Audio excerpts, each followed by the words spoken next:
So we will be presenting Jean Anouilh's Antigone. We will be focusing on the question, to what extent is authority implicitly and explicitly explored within the text? So Anouilh explores the concept of authority through the characters, particularly Antigone and Creon. This is done implicitly and explicitly. We will be discussing how he does this and specific examples. So, what is the difference between explicit and implicit? Explicit refers to being clearly expressed or demonstrated, so the character's actions or words are clearly defined, whereas implicit is when thoughts are implied rather than explicitly stated. These meanings are hidden within the text and are less obvious or subtle. Anouilh portrays both explicit and implicit authority through his characters according to what they say and do. We will first begin with an example showing explicit authority. Creon, the king has decreed that Eteocles, the virtuous brother, will be given an elaborate funeral, while Polynices, the good-for-nothing, the rebel, will be left unburied and unwept, prey to ravens and jackals. This passage shows Creon asserting his power as king.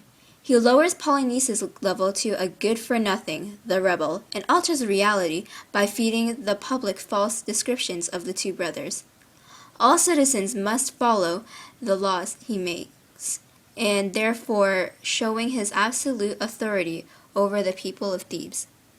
The diction used reinforces Creon's power and authority. Decreed emphasizes his power, showing that all of Thebes have heard and will obey his words. Reminding the audience that he is the king emphasizes his high status. Dubbing Polynices as a rebel highlights Polynices' supposed villainy. The phrase unburied and unwept, prey to ravens and jackals, give a harsh imagery of Polynices' piteous state. The ravens and jackals are also strong symbols of death. One example of implicit authority is seen in page 41 with Creon. He buries his head in his hands. He realizes he is at the end of his tether. Listen to me, for the last time. I'm cast as a villain, and I'm going to have to put you to death. What we see here is Creon speaking to Antigone and basically stating that he is at the end of his wits. He is surrendering to Antigone, and his loss of authority is shown through his words. He acts as if he's being forced to make a decision, and Antigone seems to be the one that's gaining power, although she's not saying any words. We see that words like villain and have to put you to death weaken Creon as a character. Next, we will be looking at another example of implicit authority. But before I do, I want you to be sure of your role. Do you know why you're going to die, Antigone? Do you realize what a squalid story it is you're going to put your poor little blood-stained name to forever? This passage implicitly shows Creon's authority. Although as mentioned in the previous passage, Creon is showing Antigone his side of weakness, he is actually thinking ahead of her, strategizing a way of persuading her of stopping her foolishness. His power and authority is shown by the success of his plan, as Antigone becomes lost in her opinions and begins doubting herself. This passage foreshadows Antigone's death, as Creon asks, "Do you know why you're going to die, Antigone?" Here, Creon implies a declaration of execution, showing his authority over life and death. Creon's authority and power is further emphasized when he describes Antigone's wishes as squalid story that does not deserve her poor little blood-stained name. This shows Antigone's course of actions as futile and hopeless. It shows that her efforts were in vain. So this passage shows both implicit and explicit authority.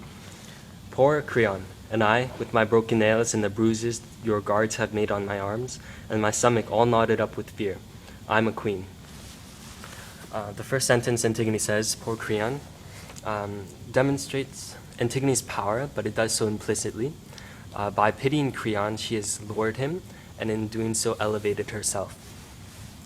And Antigone with her broken nails and the bruises and her stomach all knotted up with fear. These are all physical demonstrations, all physical assertions of the guards' power and their authority over Antigone. But Antigone ends off saying, I'm a queen. And in doing so, she states expressively that she does have power. She has the power to say no to Creon, and she has the power to accept her fate. This picture is from an Antigone play at Theater Studio in China. In this picture, we see a conflict of power. On the foreground, we see a woman, presumably Antigone, sitting behind or in front of, depending on how you view it, a large intimidating figure, we assume as Creon. Creon is a large figure that takes up almost a third of the picture, symbolizing that he has the power. He is an authoritative figure that is in control. His word is law, and transgressors are threatened by the punishment of death. The low subjects that stand in front of Creon are lightly faded out and are distant from the viewer, showing that they have less authority. Their stature is smaller than Creon, but they appear taller than Antigone as they explicitly hold power over her. For example, the guards arrest Antigone and prevent her physically from bearing Polynices. Antigone's figure expresses authority, however does so implicitly. She is brilliant and seems to be the focal point of the lighting, however is covered by Creon. Her authoritative power is not explicitly shown in the play, however the audience is able to pick up through the text her power through her words. Example, when she says no to Creon. Antigone's authority is hidden from the rest of the people in Thebes, and the only ones that witness her power is Creon and the reader. Overall, this picture symbolizes that Creon and the guards represent explicit authority, whereas Antigone gains power implicitly. We will now look at a piece of music that can represent views of explicit and implicit authority in Antigone. The song is Viking Death March by Billy Talent.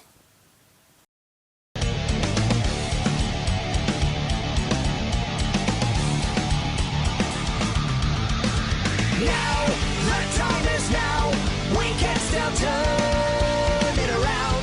Raise your voice like a weapon till they fall to the ground. Light, let there be light, without a shadow of doubt. We will fight tooth and nail until salvation is found. So how can you love the world in the eyes when all we can see is corruption and lies?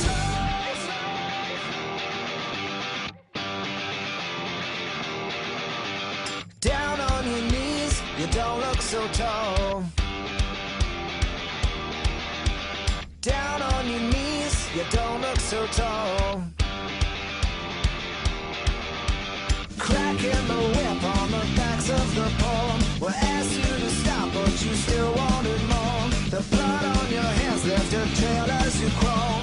Down on your knees, you just don't look so tall. Down on your knees,